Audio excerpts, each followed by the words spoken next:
I'm a big believer that you should never keep things to yourself. God doesn't put you through things on your own for you to keep it to yourself. It's designed for you to help other people. So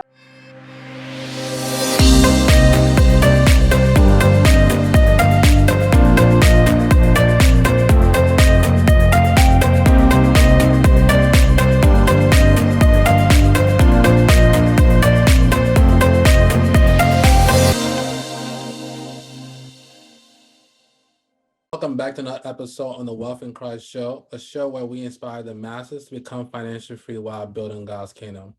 On the show today, we have Ms.Taurea Avant.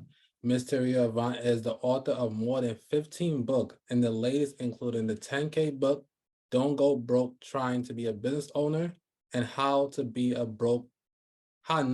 Broke Author. In 2019, she took her business to the next level by creating the Book Profis Club, which is a club designed to help authors write profitable books.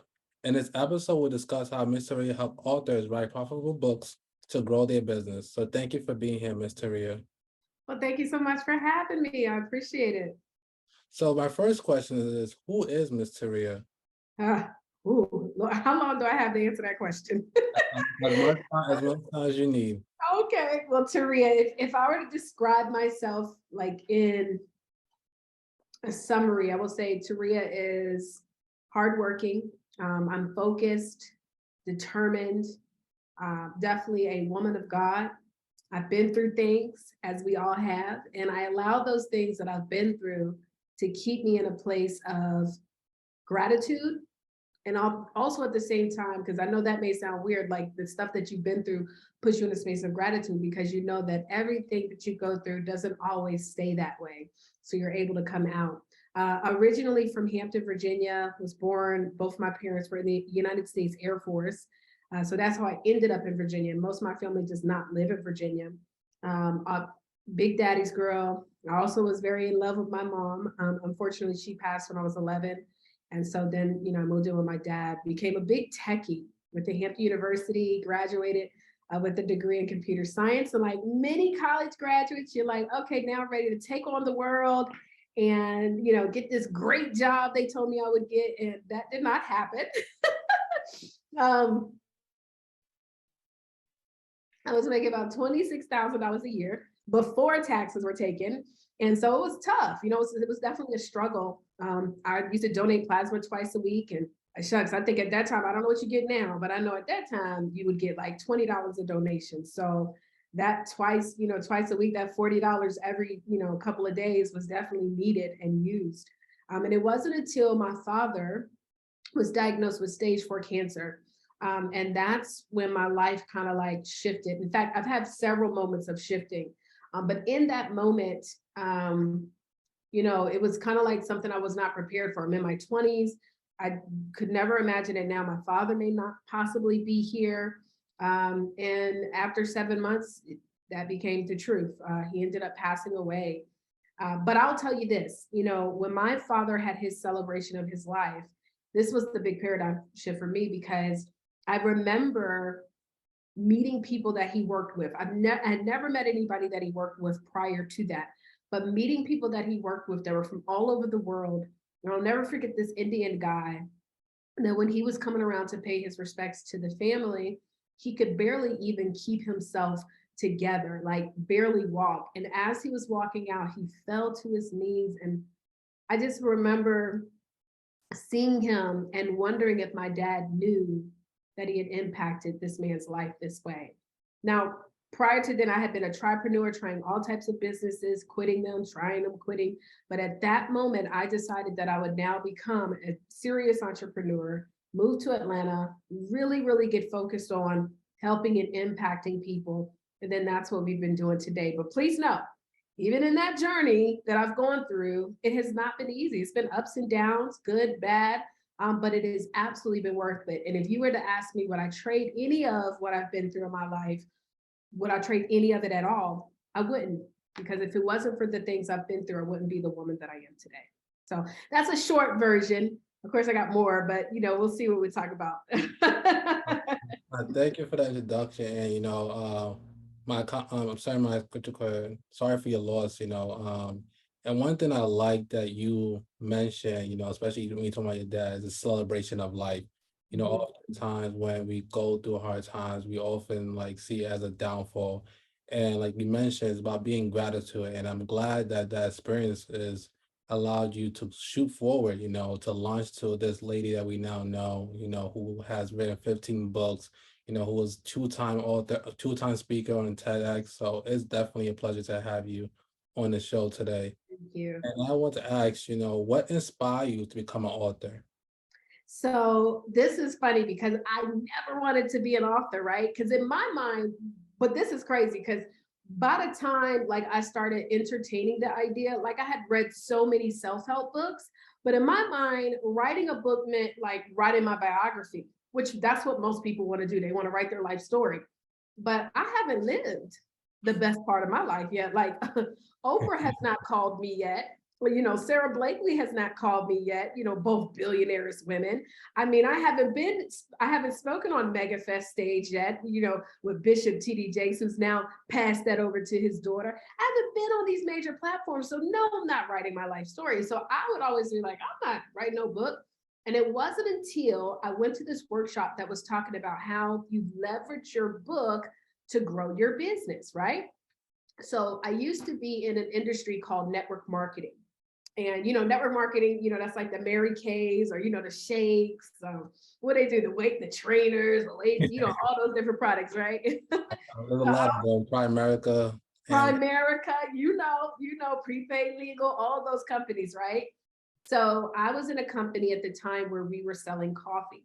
And I had hit what is called diamond in that company. I hit one of the top levels of leadership. I was doing very well. But I had sat down with this guy, now I hit diamond, I'm feeling myself. So I was like, okay, let me start reaching out to higher tier type people. And he was a lawyer and he had just made partner at his law firm. And we had lunch. He was telling me all the great things. He's engaged and stuff. And he's like, well, what are you doing? And I was like, well, I'm selling coffee. He was like, oh my God, you got your own coffee business? I was like, no, no, no, no, no. I'm a distributor and we promote the product, but we also allow other people to start their own businesses. Now, what you will find is that there's still a very large population who do not see network marketing as business. In fact, they call it all type of stuff. Most of the time, lawyers are definitely the ones who call it a pyramid, right? Which that's we're not gonna get into all of that. But I realized that he didn't respect me as an entrepreneur. So I said, well, dog, how can I gain respect or build leverage and stuff? And I remembered the workshop that talked about being an author. So guess what? I said, you know what? I am gonna write a book that teaches people the principles that I've had to follow to build this six-figure business in network marketing so that I could use it to grow my networking business. And so when I wrote the book, it initially was called A Vision of Freedom. It's now called A Six-Figure Vision. The doors, like it was crazy. Like I had so many, or I won't name the names of the organizations, but I had so many different organizations, like networking organizations, real estate organizations, bridal organizations. It was all these different companies. It's like, hey, can you come and teach on goal setting, or can you teach on building multiple streams of income? And I was like, whoa, I didn't realize that being an author of a specific how-to book could open doors. And guess what? wow. Nobody ever asked, well, do you really know how to do this stuff? It's assumed because I wrote about it. Now, of course, when you get on that stage, you better know what you're talking about, right? Because they're gonna catch you. But that's how I wrote my first book. And now I saw what it did for me. And I'm a big believer that you should never keep things to yourself. God doesn't put you through things on your own for you to keep it to yourself. It's designed for you to help other people. So that's when I decided, after writing that book, it was like 2012. So about 2 to 3 years later is when I decided to become a full-time coach, leave the network marketing industry, and teach other speakers, coaches, and networkers how to be authors. Wow, wow, wow, wow. So I want to quickly go back because you mentioned that once you did your dad's celebration of life, that kind of changed your perspective of Mhm. life and wanting to impact the world. Yeah. So my question is, how did you go from that experience to now become a six-figure earner in a network marketing? So what was that experience like? What was the struggles you had to go through during that time? Whew, Lord.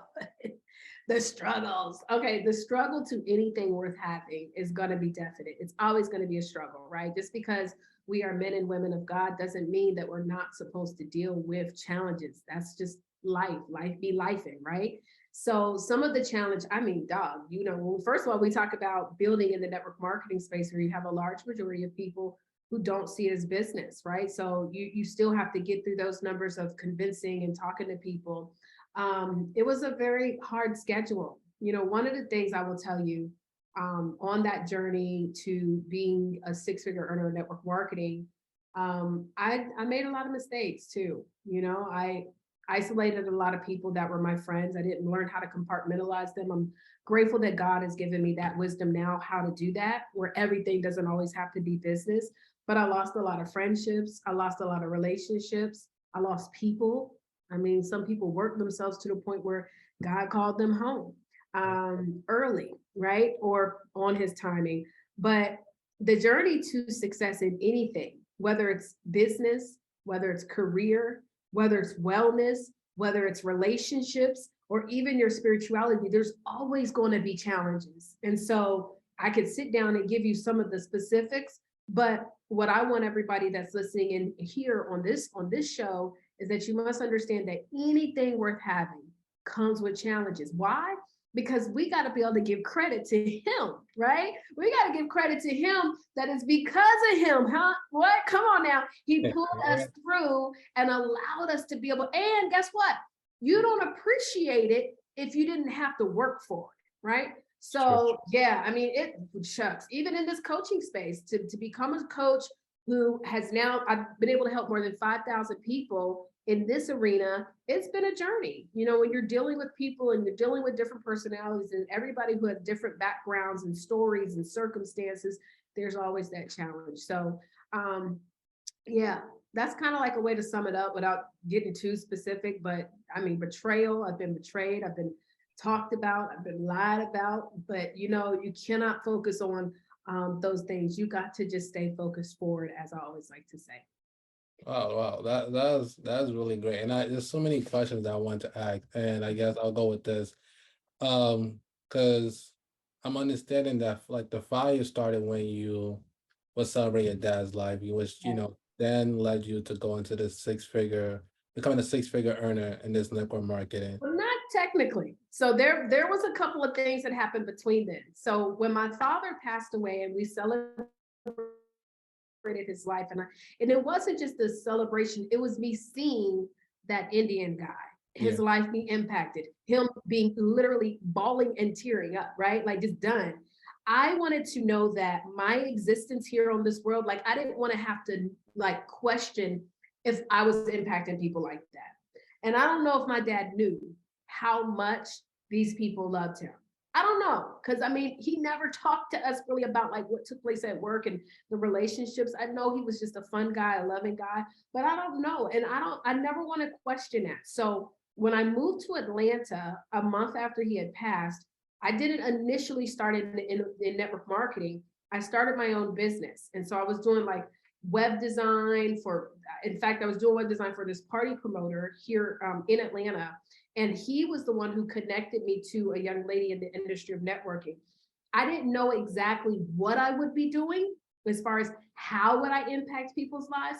I just knew that whatever I was going to do was going to impact, and I didn't want to question, right? So that's how I ended up getting into the industry of network marketing. But the truth is it was hard. Like the first company we had success because, if you're a hustler, and you got it at the right time, and I mean, hustle like legal hustle, you were able to have success. And then I got into the second company because I started wanting to have a little bit more structure and like really more coaching. So I got into that, and I was able to get with some amazing coaches who, from their information they taught me then, which has allowed me to build this successful business. But overall, this is the thing I think that's important that we understand, is that me impacting the people in this world, it doesn't matter what I'm doing. I just knew that I would be doing something. Does that make sense? Like I knew that whatever I would be doing would impact them. And if it wasn't impacting people in a positive way, if I didn't feel like with my existence here on this world is truly helping people to transform their lives, then I'm not going to keep doing it, which is why I decided to be a coach. Wow. That's wonderful. And you mentioned that during that period of building, becoming a six-figure earner, that you went through some trials, betrayal, losing friends and family. I can just imagine, that your fate was what you rely on to get you through. Yes. So I want to ask, how did your fate, have got you through that process and continue to help you to where you're currently at? Well, there have been times where my faith has even been tested. First, what I will tell you is this: the way that I operate in life, faith without works is dead, right? So I continuously work. But what I do is, and this is what God has given us, He gives us two pair of eyes. We have one that is physical, that we have on our face that we can see. So I can look out right now and I can physically see what is in front of me. But God also gives us another set, which is our vision. And this is where we're able to, kind of be like a child and see things as though they can be, right? Kind of, right? As they can be, which honestly is as they are, because any and everything that we desire, it has already been given to us. We just have to go do the work, right? We faith without works. So because I know that I will leave this world impacting millions, no matter what I'm faced up against, I'm going to keep going forward because I've already set the vision. He said, make the vision plain. So I did. I made the vision plain. So it allows me to know that even in this process of moving forward, there's going to be challenges, right? So when I was in network marketing and I was dealing with all those different things, people would say, well, when you finally hit diamond, you finally hit six figures, how does it feel? I said, well, I've been here. I've already been in this. I already felt it. Like I would celebrate this before I ever hit the income. Does that make sense? I would literally thank God in advance as though it was already happening. And so when you finally get there, it doesn't feel different. It doesn't feel new because you don't allow yourself to be controlled by what you see with your physical eye. And most of us, this is how we operate in life. We wake up, we look around, look at our circumstance, and we determine the actions we're going to take based off of our current situation. Well, what we must also understand is that where you are today is not based on the action that you take today. It's based on the action that you took in your past. So where you are today is your past. Where you'll be tomorrow is based on what we do today. So I get grateful that God has given us vision, right? He gives us vision. Whether or not we choose to use it, we have it. So no matter what, when I was going through those challenges, people leaving my organization, people, cross recruiting in the industry, I always knew though that this would be a part of it, but I didn't focus on what was happening right then. I always would focus on where I'm going. Now, times when my faith got tested, I'm so grateful to my mentor because he taught me this and prepared me for this. But you will be attacked, no matter how great you are. Joel Osteen said the rain falls on the just and the unjust. So everybody gets the rain. Everybody gets the storm. I don't care how great you are. And for me, I started to get attacked. And these are the four areas that the devil will try to attack you in. He'll attack you in your finances. Soon as you make a decision, I'm about to invest in this business, or I'm going to do this, I'm going to go to this event, I'm going to put this money down on this. It's a challenge that happens, right? Something with your finances, right? Number two, you'll be attacked in your wellness. So you might say, oh, okay, I'm about to go do this. And all of a sudden you're sick, right? Look at what happened over the past couple of years. We had millions of people who were attacked in their wellness, their health and wellness. Number three, your relationships. How many of us can actually agree and say, when we made a decision to do something, somebody maybe didn't love it. They weren't excited for us, right? The relationship started to get challenged. And remember what I told you, I lost a lot of friends. My relationships were getting challenged. When we talk about my health and wellness, I started going through depression because there were so many things that were happening. It seemed like stuff was getting packed on top of me back to back to back. And then when we talk about the finances, because I was dealing with this depression and mental illness, and I'm dealing with now these relationships, guess what? I ain't working like I need to work. And so now my income is getting impacted. And the fourth area that the devil will try to attack you on, once he starts piling on, is he'll try to attack your spirit.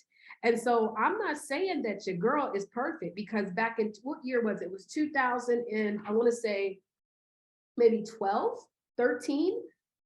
This is when I wrote my first book too. So this is the crazy thing. I write the book, and now guess what? I'm being attacked in all those ways. And so there was a moment, the last conference that I actually ever went to with my network marketing company, this was the last one I had ever gone to. At this point, I'm being attacked. My income is now dropping. And I couldn't even afford to stay at the host hotel where the conference was being held. I had to stay at a hotel that was brand new, but it was discounted. I guess it was because it was stank, because I remember it smelled like cigarettes. It was just horrible, but very nice. But I remember being in that room and I was done. I was over it. I was like, man, I've done all of this, and this is not what I thought impacting millions would feel like. And I was trying to figure out a way to no longer be here in this world. Wow. And literally like looking it up, studying it. The weird thing about me, I'm like a numbers girl. So I like statistics and I like to make sure it's going to be able to work, which is also a good thing, I think. And so the way that would be the less painful or the least painful, they said that 90+% of most people that attempt it, it doesn't work. Or I could jump off of a building, right? But I'm afraid of heights. See, God knew what he was doing. I'm afraid, like if I get up high, even like in my apartment now, I stay in a high rise, but if I go on a patio, I start getting weak knee, like about to pass out. And so then also I'm afraid of guns, right? So that's not gonna work. And then I used to, and this may sound crazy, y'all, I can talk about it now, but I like to make sure that I do speak about it because there's somebody that can relate to this. And so it's not funny, but this is how I make it in a way that I can speak on it, right? So I had thought about, okay, well, maybe I could use a gun, but what if I get afraid and I move my head and now I'm gonna shot my ear off? Like, this is what I was thinking, stuff like that. Now they like, this girl crazy. So I was just like, this is not gonna work. So guess what I did? What did you do? This is the one time where I think fear, because fear is not always bad. I asked God, I said, Lord, if you're gonna make me afraid to do this, then I need you to show me why am I here?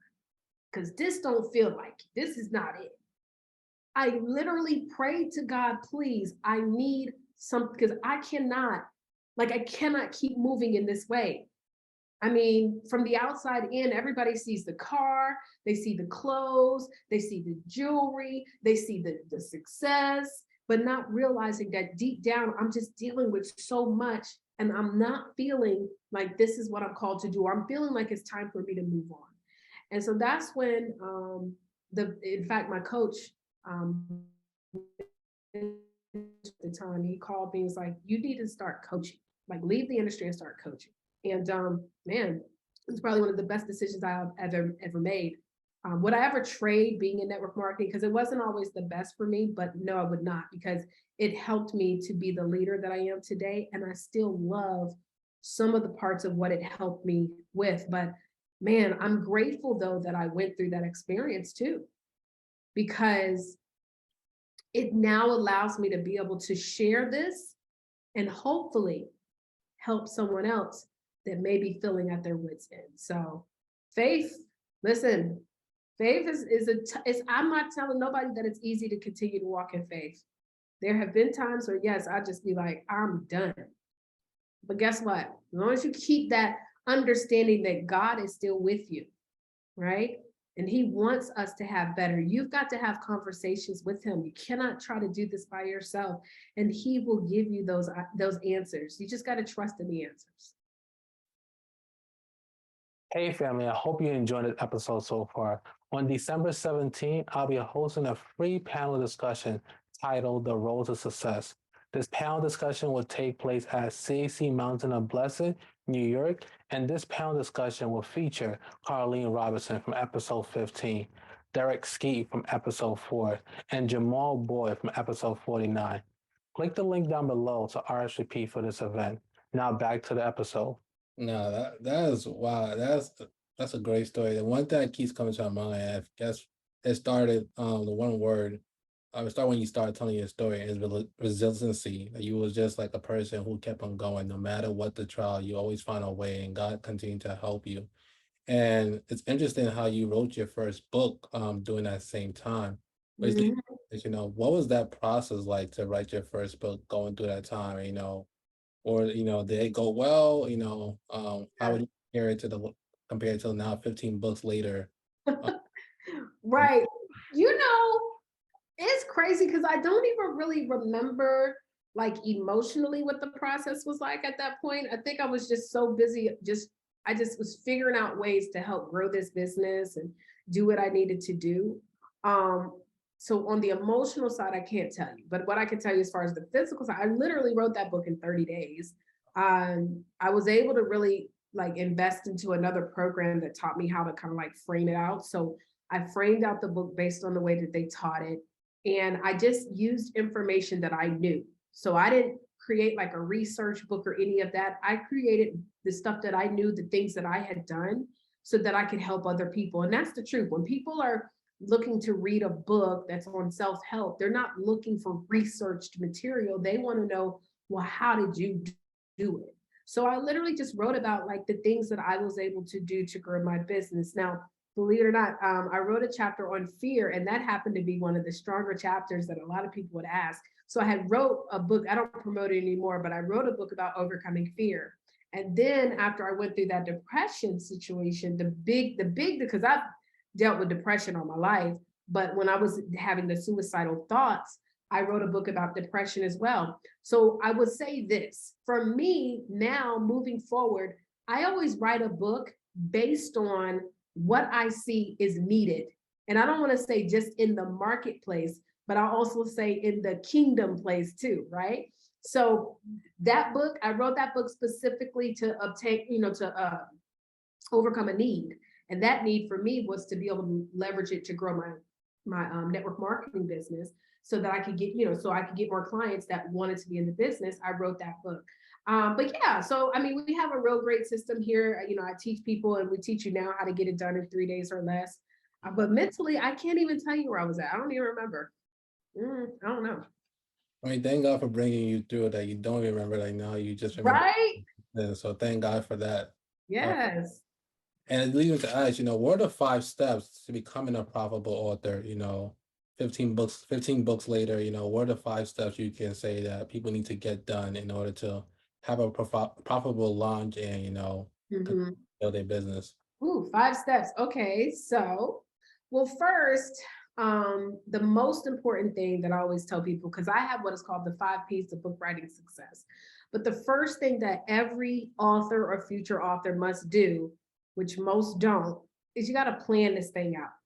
So you have to know, number one, as a result of you writing the book, how does this book help you? Most people will say, well, it's going to help other people. No, no, no, no, no. I need to know how it's going to help you. Because if you don't create a game plan behind how it's going to help you, then it won't help you. So what do I mean? For example, like, do you write this book and now it gets you on the media? Do you write this book and now maybe it gets you on major stages? Do you write this book and maybe you're now going to be on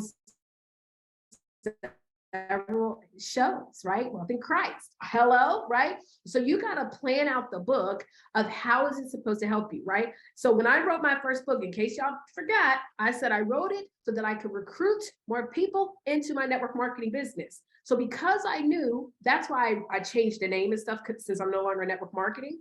But that's why I knew what to specifically write about and how to frame the content so that it could do just that, right? So you got to plan it out.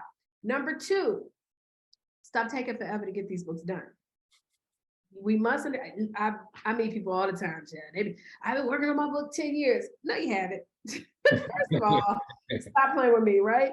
Because this is the deal, especially in the self-help space. A lot of times, the way that we would do something today is definitely not going to be the way that we'll do something 5 years from now. I mean, shucks, if we just look within the past couple of years of us going through this crazy pandemic, for a fact that in the past couple of years, guess what? Webinars and virtual meetings and stuff like that had become huge, to the point where many companies are like, this is how we're going to operate our business permanently. Like, we don't need you to come into the office no more, right? And so the way that business is done is different. So if we keep taking forever to get these books done, then we must understand is that it may not be as relevant when you finally get it out. So you shouldn't be taking a long time, right? Now, okay, well, Taurea, it's just, I don't know how to put it together. First of all, let me just tell y'all, people don't want to read 300, 400 page books anymore. So that's another thing I want to add in. It doesn't need to be long. It just needs to be specific. Okay. So once you figure out, okay, how is this book going to help you?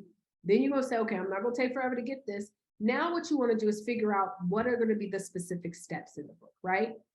What I teach my students is that more people are looking for steps to overcoming a specific task. What are they Googling, right? This also goes into the preparation. What are people searching for? Are they searching for the life story of Taurea Avant? No, not really, not yet. But they are saying, how can I overcome this depression? Or they are saying, how can I be able to speak in front of, on a TEDx stage, right? Literally, if you go Google it right now, there are books that teach people how to be TEDx speakers, right? Because they know that people are searching for that. And if they'll Google it, they'll pay for it. So now that you've planned it out, you said, okay, I'm not going to take all day. You put a date on when you're going to get this book done. You've also now figured out exactly like what is the structure, because you know how it's going to help you, what's the structure, what the book is going to be about. Now we have to also prepare for the multiple streams of income that your book is going to make. So you ever heard of Harry Potter? Yeah. Okay, I always like to use Harry Potter as an example because it is a fictional book. And so a lot of times people that are even listening, that maybe you want to write a fictional story or something, you're like, well, how can I turn my book into multiple streams of income? Well, do you know that Harry Potter just had like a Harry Potter museum out here in Atlanta that people pay money to go see? Okay. On top of that, do you know that they got Harry Potter organizations, like groups, like they meet up like wizards? I don't even know, right? I don't know what they be doing, right? Do you know that people actually spend money on wands and cloaks and all types of stuff? See, Harry Potter is a movie. And if you want to be a successful author, you got to stop looking at your book as that being the only product or service. Your book is the introduction to your movement. Now, I know that this is a Christian podcast, but I just want to use another example for the adults. 50 Shades of Grey. That whole book became a movement. These people out here doing all type of crazy stuff because of that book that turned into a movie, that turned into products and services. And so you guys, we have to understand that when you're writing this book, if you really want to make money and be profitable, you have to know it is not the book sales that make you profitable. It's the book that makes you profitable. So you learn to leverage your book to build multiple streams of income. And if you're in the self-help space, you're a coach, you're a speaker, you're in network marketing, that's the easiest thing to do, building those multiple streams. Now, also you said, I'm gonna give you one more because I know you talked about the launch. I don't believe in doing book launches. I don't believe in doing book tours. See, you know why they used to do book launches and tours back in the day? Because people didn't have e-commerce websites. People didn't have the internet where you could just go to a website, pay $20 for shipping and handling, and have a book shipped to you. Today, it's easy to sell books online. In fact, most of the people that buy my books, I've never even met them. I don't know them personally, right? So we don't have to do book tours because back in the day, that's why you did it, so that you could sell more books. So instead of doing a book tour launch, you do a conference, you do a retreat, a summit, a dinner to celebrate the book, but also bring additional value and introduce your additional products and or services.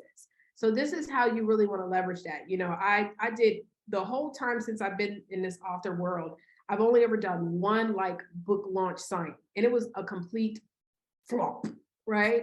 And so instead now I do conferences and then we celebrate the book, we'll read from the book, but my goal is to also introduce you to the additional products and services. Hey family, I hope you're enjoying this episode so far. And if you are and you have yet to subscribe to us here on YouTube, please hit the subscribe button. And also, if you're listening to us on Apple Podcasts and you have yet to leave us a 5-star review, please do so. Now back to the episode. Ton of tips and steps and things like that, but hopefully that helped you guys. That definitely helped. That's definitely a great example of Harry Potter. I know that they had a museum. Yeah. And this is why I like having people in the show. I'm always learning something new. Yeah. But one thing that stood out to me, about your biography or your is that you wrote a book about how not to don't go broke trying to be a broke business owner. Yes. Stood out So So the reason why I Mm. created that book on not being a broke business owner is because I would have so many businesses or entrepreneurs that would say, oh, I don't need to write a book. And I'm like, yes, you do. If you write the right book, it opens up doors. See, for example, let's say that you come up with a candle line, right? And you want to now be on the news or things like that. You want media to cover you and talk about your candles. Well, most news stations do not care about no candles, but they care about why maybe people buy candles. They care about the results. So right now we're living in a very stressful world, right? So maybe you create these candle lines because they bring some kind of release or stress release and balance and meditation. Maybe you're into meditation, right?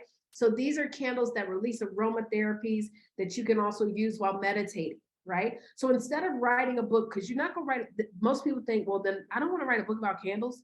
You're not going to write a book about candles. You're going to write a book about what the candle makes you feel like, or what is the alternative of not balancing your life out with meditation and candles. So maybe you write a book about stress being the number one killer of those in the African American community, right? So you write about stress.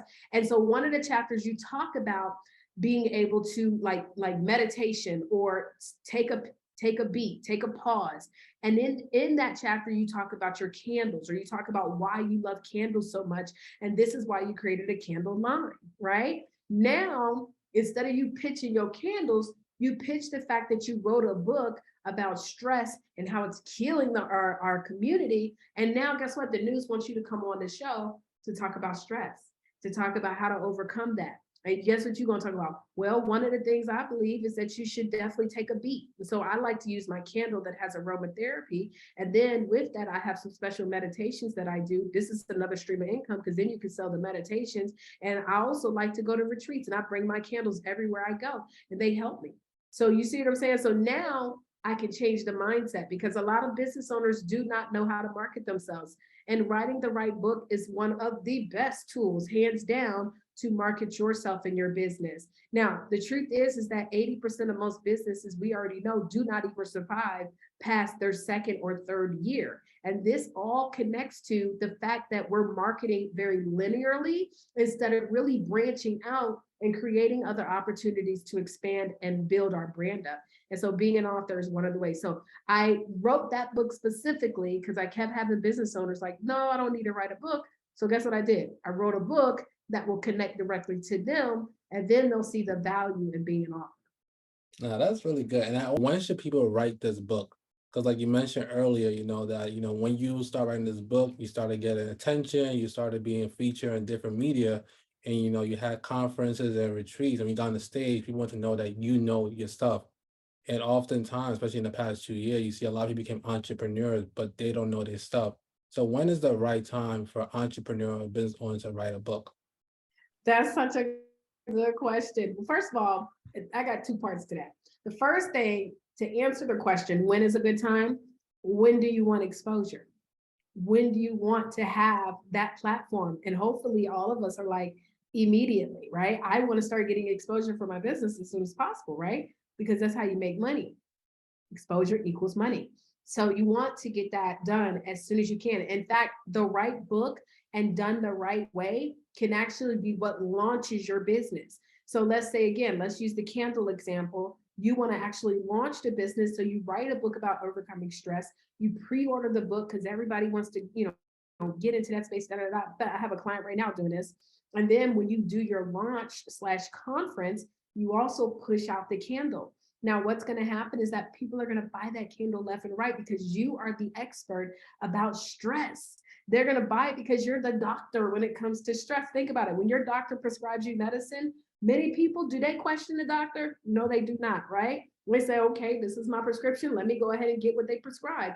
It's the same way when you write a book. Now, let's talk about the fact that we got a lot of entrepreneurs that are being birthed, right? And that happened through the pandemic. I love the fact that we have people that are becoming entrepreneurs, but the challenge is that social media got us messed up, because what we're doing is we're looking at what everybody else is doing. And we're like, okay, you know what, let me start a business doing this and, you know, in this program, or let me create this business, not realizing that there's literally someone right now that wants to know how to do something that you know how to do without thinking. There's a person that's making millions of dollars teaching people how to organize their closets. Like that's a whole business, right? But then we see, okay, well, let me, and this is no shade, no tea, I don't want to throw no shots, but this is not someone saying, well, let me learn how to do Taurea and create a business in Taurea, right? Or Taurea, however you say it. But they know how to organize closets like amazingly, not realizing that this is a whole business structure. No, you know, not knowing that there's people right now that would love to know how to cook these meals that you cook in under $20 or less. And as well as in under 30 minutes. So $20 meals under 30 minutes. And you could literally get in a space where now, because you know how to do this, because you come from certain, you know, certain circumstances that taught you how to make $20 stretch, and you needed to do it quickly, right? So now you create all these amazing recipes. Guess what? That then turns into you having your own pots and your own, you know, spoons and stuff. Guess what? Now you got a cookbook. Guess what? Now, and this is all stuff that you like to do, that you're passionate about. So the biggest challenge that I see amongst a lot of us is that we're so busy looking at what other people are doing, and we're thinking that, okay, let me jump on that bandwagon. Let me jump on that train. Let me do what they're doing, instead of us looking within and seeing what are the gifts that God has given us. You do know that every single one of God's children has a gift. And in that gift, he didn't give it to you to not use it. He gave the gift so that you could be able to use it for your livelihood. A lot of people, though, they feel a way about, it's weird, like the gift, okay, you know how to build these relationships with people. Like you come, you know, people that go into places and they're like, I don't never meet a stranger. Me, I do. I don't talk to everybody when I walk into a room, right? I'm a little introverted sometimes. But I know people that can go into a room of 50, and by the time they're done, they've captivated the entire room. There's people who want to know how to do that. And so we'll overlook the gift, and we think that, well, everybody should know how to do this, or this is simple. And I think we should get paid for it because we put so much value on money. We put way more value on money than we do time. And time is given to us by God. Money was made up by man. Man made dollars.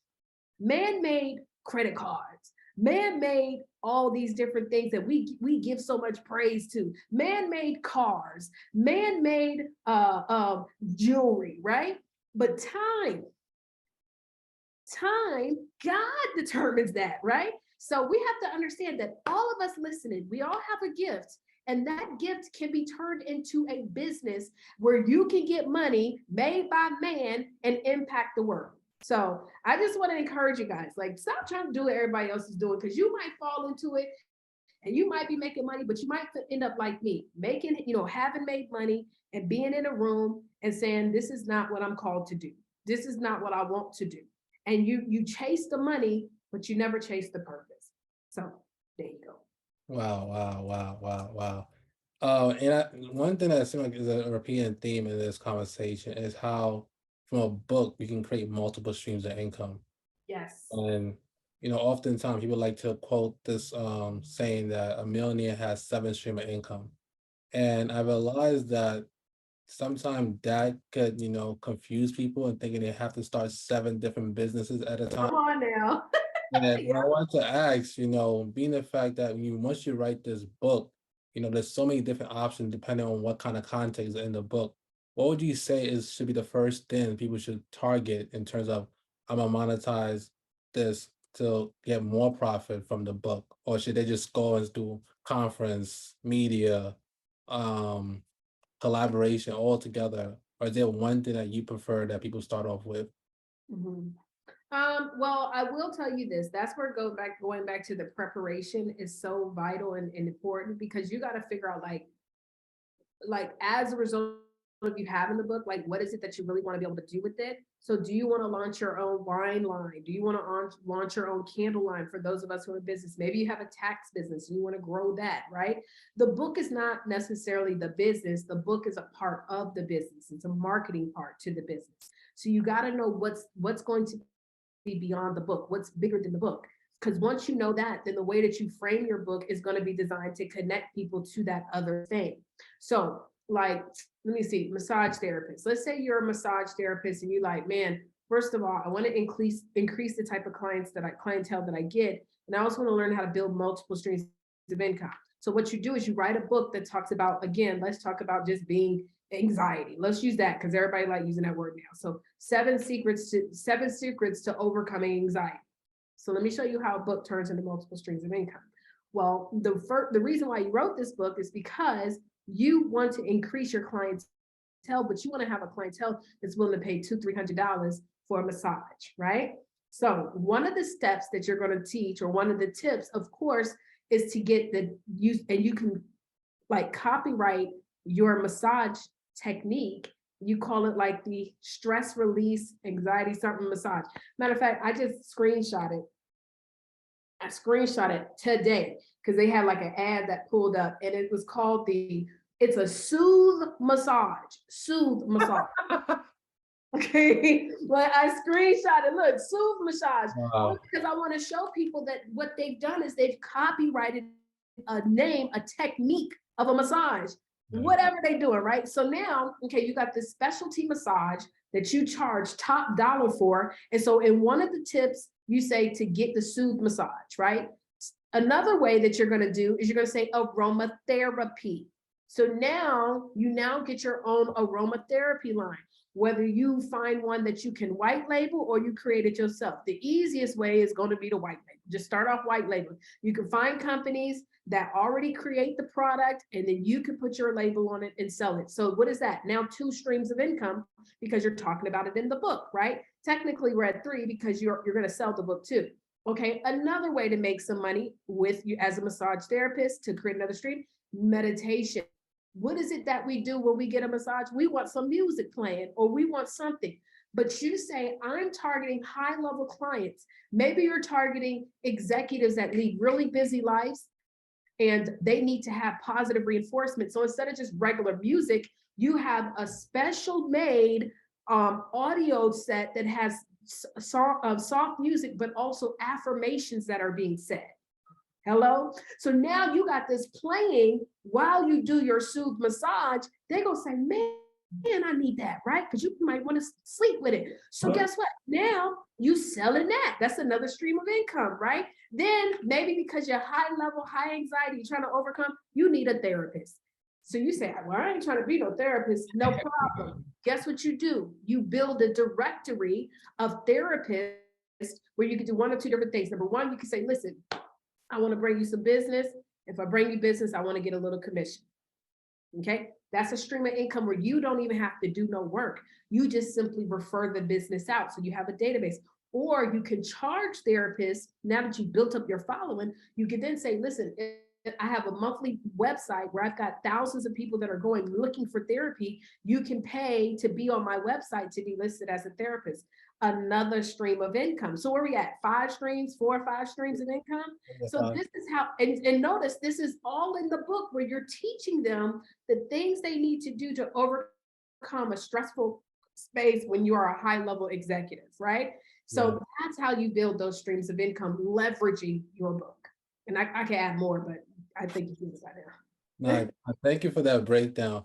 And that leads me to ask, what would you say are 3 things that separate the top 1% of authors from the rest? Because you have written 15 books, you have gotten a lot of media press, what would you say separates, the top 1% from those who just write a book and you never hear about them again? Great question.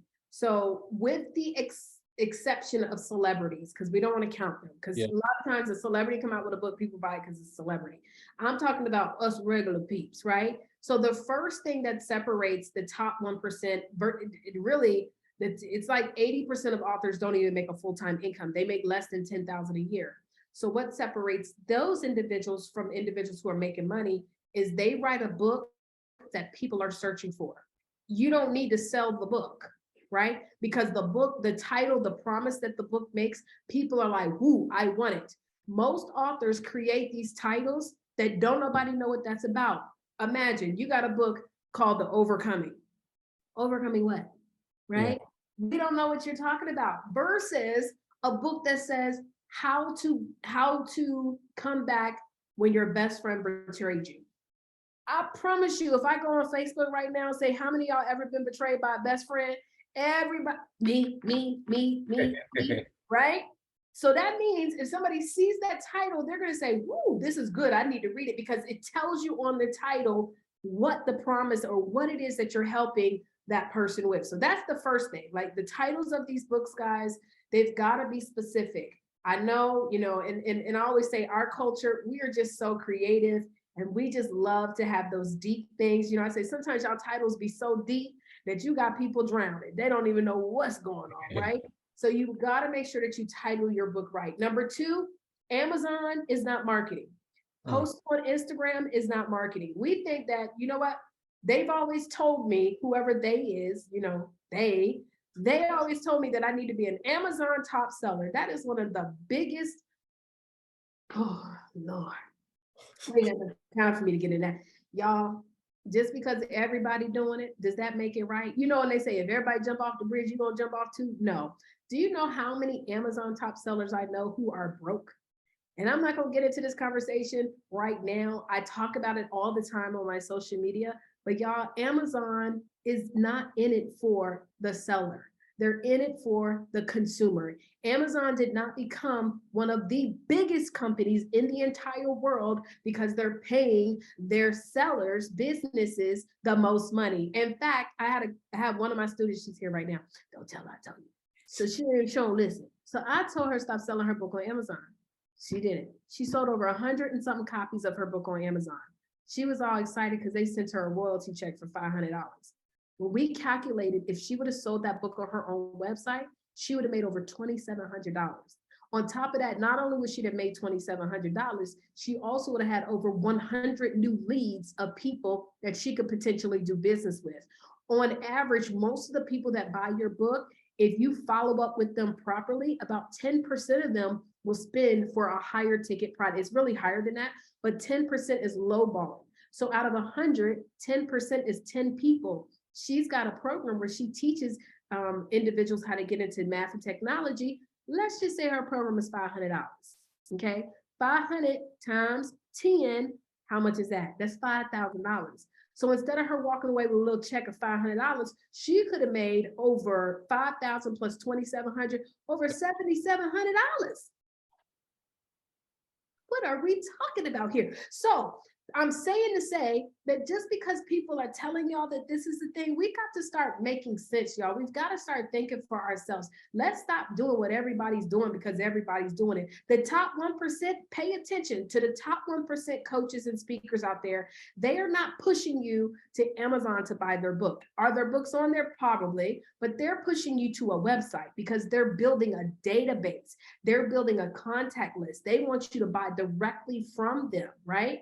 And also they're spending the money into marketing. So I guess that could be like a two-part, not just selling on Amazon, selling on your own website, but then marketing. A lot of us think if I post this enough time on Instagram and Facebook and stuff like that, I'll get more sales. Y'all, I don't know what the number is. It's 35, 40,000 followers. I put a post up yesterday. Do you know Instagram had the audacity to only share it to 100 of my 35,000 followers? 100. These are people, I ain't forced none of these people to follow me. They all said, oh, follow. That means they wanted to see my content, yes? But Instagram says, no, we don't care that they said they want to follow you. We're still only going to limit it. We're going to share it to 100 people and then see if they like it or comment. And then we might share it to another 100 people and see if they comment. And then that's how Instagram's algorithm works. So we think that marketing is social media. That is not marketing. Marketing is rolling up your sleeves and knocking on these virtual doors, rolling up your sleeves and making sure that you're vending at events and you're speaking on stages and you're pitching yourself to speak on stages. Guys, if we want to be in the 1%, we've got to stop sitting on our bootay and praying that the opportunity comes. No, we have to go get the opportunity. It says faith without works. The work is you getting up and going after what you deserve. I never waited for someone to tell me that I was great enough to be on their stage. I never waited for someone to ask me, could they buy my book? Every day I was in somebody's inbox, like, hey, you want to get a copy of my book? And then every day I was inviting people to a workshop that I was doing, whether it was at a library, whether it was at a workspace or something like that. I was out here on the grind. That is how you get to that top 1%. Wow, wow. I like the idea you said that you invite people to a library because it's just perfect because people usually go to the library to read books. So that's definitely a very smart idea from you. And I want to definitely say, thank you for this opportunity to have you on the show. I want to give you the opportunity, to tell us more about your coaching program for those who may be interested in becoming an author. What can they expect from the coaching program and how can they get involved? Absolutely. So I will have two different people. So I work with people who are already authors, hopefully of the right book. And if not, I'm gonna tell you. And also I work with those who are working on their books. But the only genre that I work in is the self-help how-to space. Over 50 genres in books. Okay. And the reason why it's self-help is because I work with speakers, coaches, and those in the network marketing space, i.e., these are all things that I've done. So I only teach and coach on what I actually do. Okay. That's one thing you can rest assured about me. If I'm coaching on it or teaching you, I'm also doing it myself. So I think that's important. And that's a thing of integrity when it comes to being a coach. You want to make sure that your coach is morally full of integrity.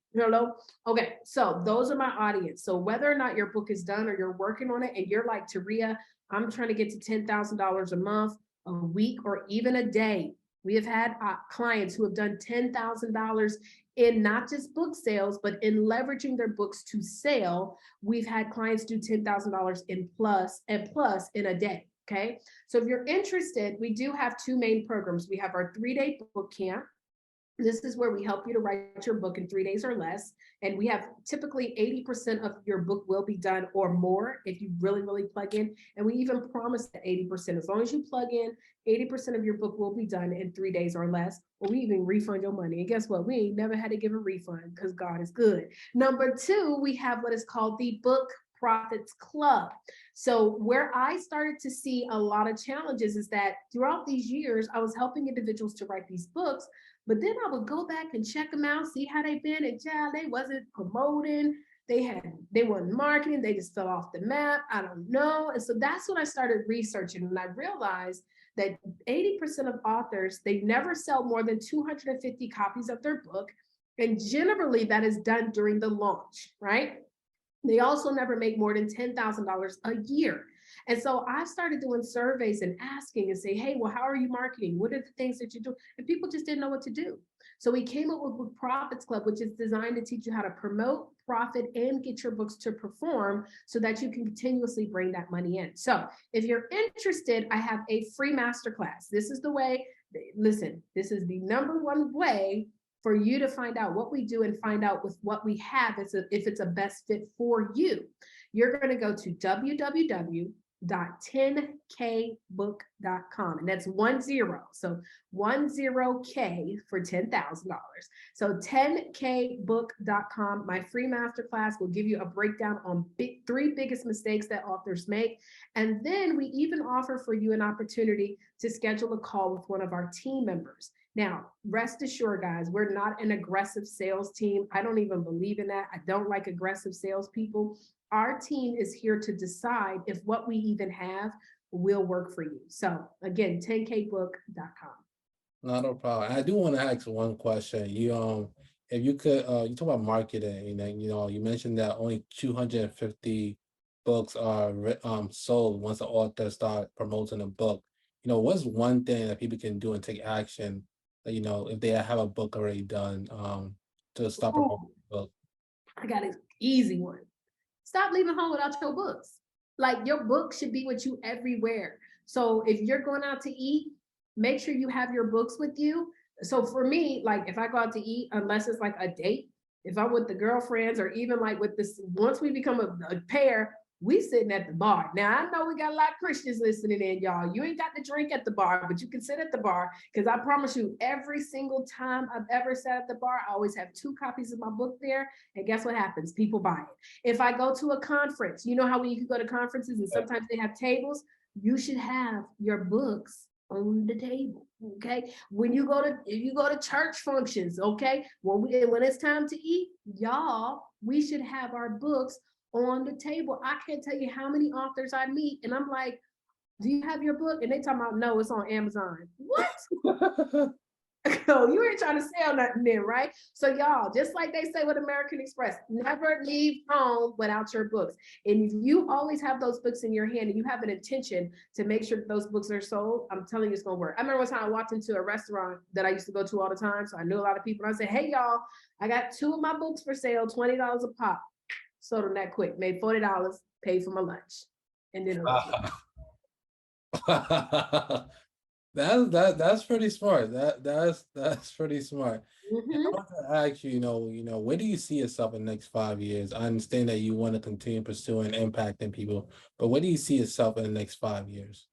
Well, on a personal level, I definitely see myself being somebody's wonderful and amazing wife. God is good. Yes, yes. I definitely see myself continuously touring. We're going to start doing a lot more international trips with Book Profis Club. So I'm looking forward to us, eventually getting to some stadium spaces. I have a vision and I have it on my wall that one day I will speak inside of a soccer stadium. Soccer stadiums are bigger than like the NFL football stadium. So I'm gonna be in a soccer stadium and they're gonna be saying, Taurea, that's gonna be me. So that is a vision. Also 5 years down the line, as far as living, I just know that wherever I will be living will be somewhere where I just love to be. My ultimate goal in life is not material things. Like my ultimate definition of happiness is not buying material things and having those things. It's really just being able to know that what I'm doing makes a difference and being able to do what I want to do when I want to do it. So I love traveling. I love being able to see this world and smell the flowers. And I love to make sure that other people are able to do that as well. So we'll continuously keep growing Book Profis Club. We'll also start having more coaches that are going to be coming through the program that are going to be coaching our other members. And so, yeah, we've got some really, really great things that are coming up. That's great. And you can leave us a word of wisdom for those who are listening, who may be on the side. What would that word of wisdom be? I will say never, ever, ever give up. In fact, my favorite quote that I made is vision is the art of seeing what's invisible to others. So don't allow people who do not see what you see to break your focus. In fact, ladies and gentlemen, don't you look left, don't you look right. Only stay focused forward on what God has for you. And at the end of the day, darling, all will be well. Amen. Amen. I definitely want to say thank you, Ms.Taurea Avant. And those who are listening, I hope you guys don't see as another entrepreneur, another successful entrepreneur on the show. But I hope this motivates, I hope this encourages you, inspires you to go and do something great. And if you're looking for a group of Christians who are working towards becoming financially free, look no further and join the Pray and Invest group. And also, if you guys don't know, I have a free study guide which can show you how you can get started in the stock market completely for free. And you can get my website, wealthinchristbrand.com, and see you guys next week. And again, thank you again, Ms. Taurea Avant. Absolutely. Thank you for having me. Bye, you guys.